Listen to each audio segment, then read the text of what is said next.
Hello and welcome to the JB&M Sports Fanatic channel. Thank you for joining for another video. And we have some news coming from the Pelicans as they're bringing in guard James Nunnally to a two-way contract. Now, if you're not familiar with what exactly a two-day contract entails, essentially that's when an NBA team gives a player a contract to where he's still under contract for the G League team, but also with the under the control of the NBA team as well.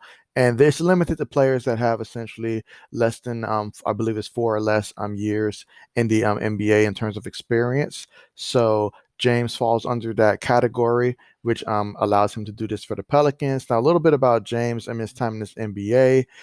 He actually was in the league first going back to the 2013-2014 season, where he started off a little bit with Toronto and Atlanta during those early years. I also think the 76ers as well.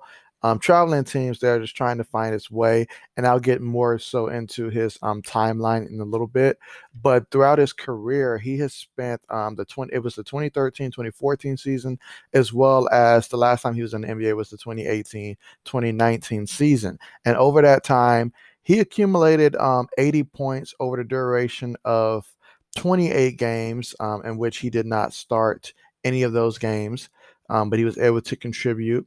He's been mostly on teams due to the fact that he has a decent 3-point shot. His best shooting percentage 3-point wise came in this in his time at Minnesota, actually, where he was about 38, 36% from the 3-point. I mean 38, 39% from the 3-point line. So throughout his career, he's been a 32% 3-point shooter, and that's essentially how he makes his bread and butter, I guess you can say, in the NBA. That being said, he has a very interesting timeline, a bit of an unfortunate timeline as to how he's been fighting to get back in the NBA, why it hasn't worked out. He's just been gotten a couple of rough breaks, and hopefully this will give him an opportunity to turn it around. But if we go back to that time frame that he was not in the league going around that 2016, 2018, he actually played 2 seasons in the Euro League, and he helped his team to win their first ever title, making it to back-to-back EuroLeague finals as well. So he found some success there. On August 8th of 2018, he ended up signing a 2-year deal with the Minnesota Timberwolves. They essentially was looking for an outside shooter. He was obviously trying to make his way back to the NBA, so it just felt like a good fit. In 2019, he was waived by the Timberwolves after appearing in just 13 games and averaging only 4.9 minutes a game. So he clearly wasn't getting a lot of playing time. So Minnesota decided to let's not finish the deal. And so January 14th of 2019 is when he signed with the EuroLeague Basconia on what would seem like a more lucrative contract, more so than what he received with any NBA team. So that was shows you how they value him over there.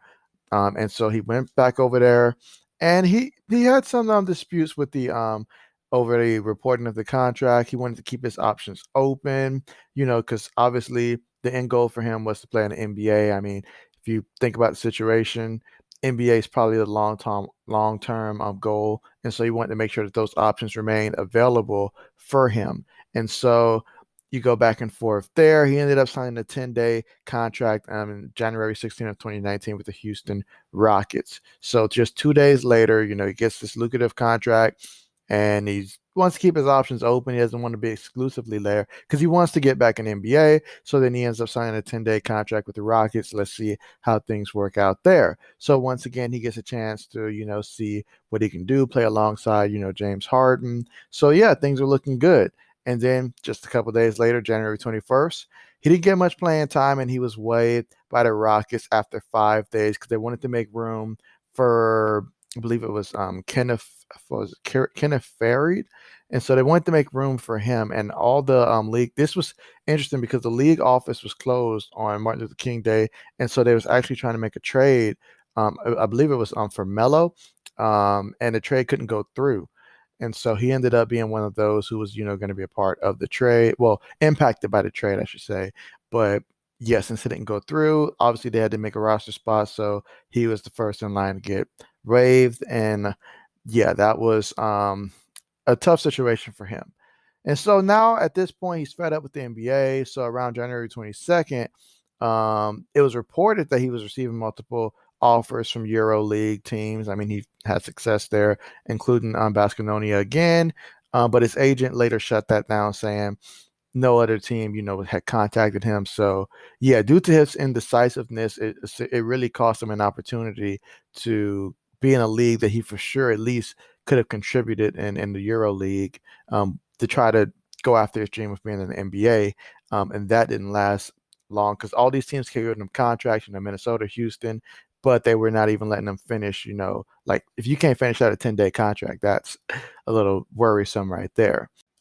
So fast forward to the current situation, and yes, so now he's with the Pelicans. He has a chance to continue to develop, with the G League, which should add some type of stability for him, and also have the opportunity to show what he can do, and perhaps gets a little bit of playing time for the Pelicans. The Pelicans historically, over the last couple of years, they're obviously a team that has a lot of young talent. Obviously Zion Williamson and company, but this gives him an opportunity to see if he can add anything to that group there.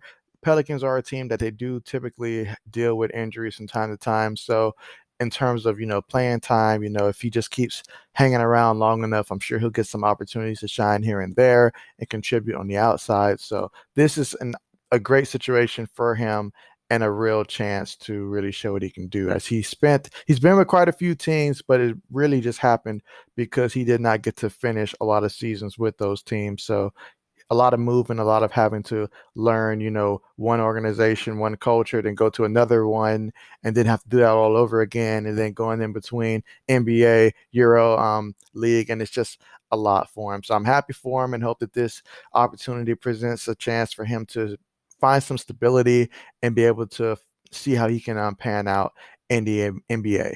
So we'll see how that works out for him. But thank you so much for joining me for this video. I really appreciate it. Hope you enjoyed it. And as always, as more news continues to drop, you can be sure to find it here. So thank you again for watching and enjoy the rest of your day.